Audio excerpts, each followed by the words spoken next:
The Elysee Palace is just down the road from where we are, of course. Such a beautiful city, and the palace itself a beautiful place as well. They're having dinner there right now, the Prime Minister, his wife Lucy, Emmanuel Macron and his wife, a few others as well, on a beautiful evening, I've got to tell you, here in Paris. It follows their bilateral meeting, which, as you say, took place on a plane.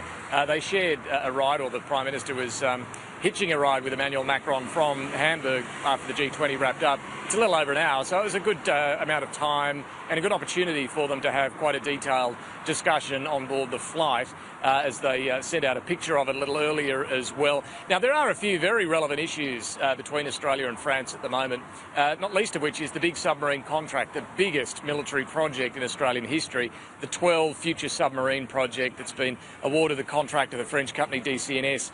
Tomorrow morning, the PM will go to Cherbourg in France to have a look at the facilities there, open the Australian office there.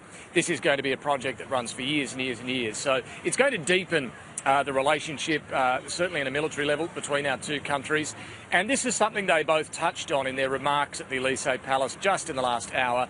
Both President Macron and Prime Minister Turnbull reflecting on the shared history. 100 years ago, so many Australians fought and died here in France on the Western Front, in part for the freedom of France. And Macron himself grew up in Amiens. Malcolm Turnbull's grandfather fought in the war, so they both have a connection with this, and the Prime Minister was reflecting on that shared history and the future between our two countries. Have a look.